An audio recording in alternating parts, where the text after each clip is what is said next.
cut that.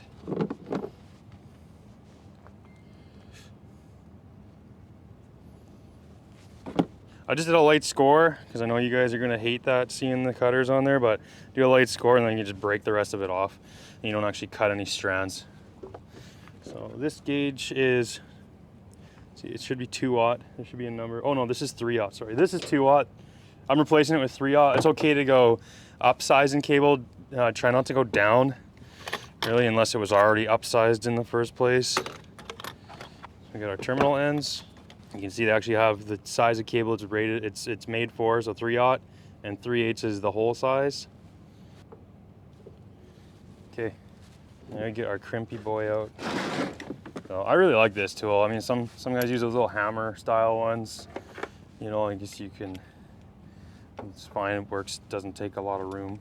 But this it's hydraulic and actually works really, really good when you aren't a total goon about operating it here like I am. Yeah, I actually put it in the vise a lot of times just so I don't have to handle a bunch of cable around and stuff, but all it does is squeeze the dies, right? So now it's in there tight. I'll just jam the cable guy in there.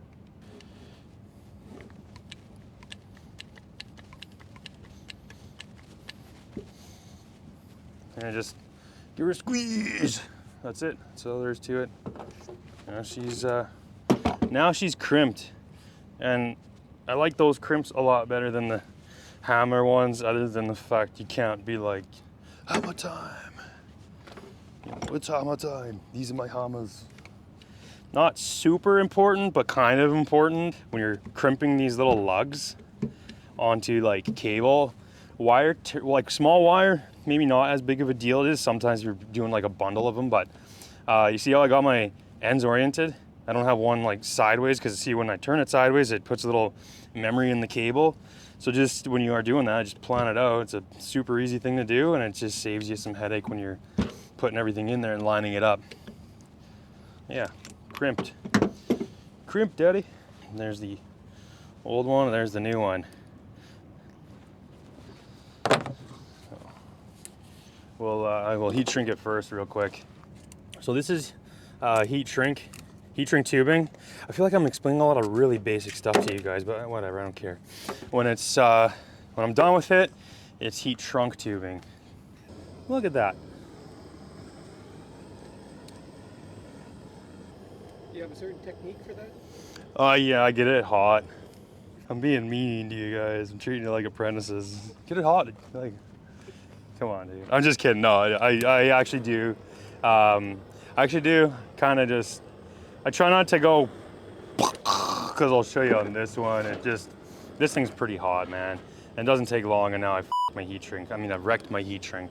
So yeah, you just kind of be very ginger about it, or whatever. What's the politically correct term for ginger? Is there one? Spiritually, solely impaired? I don't know. Yeah, so I'm kind of just touching it with the tip, you know, of the flame. Trying not to get it too hot in any one spot for too long. I just kind of move around. They do make little attachments for like your heat gun. A heat gun's actually better for this, but I'm not gonna go fire up the Jenny just for this. Yeah, because as mechanics, we're always looking for the easiest way to do this or something, you know. And once you get good at it, and you know you're not gonna always roast your heat shrink and split it like that, it's okay. I use an open flame against doctor's recommendations. So I just want to put our Loom back on because that's a extra layer of protection. Always double bag it. We got our heat shrink, we got our Loom. Right? That's what they teach you in school, isn't it? There's a lot of jokes you can make, you know, about stuff, but there's a lot of stuff you should take serious.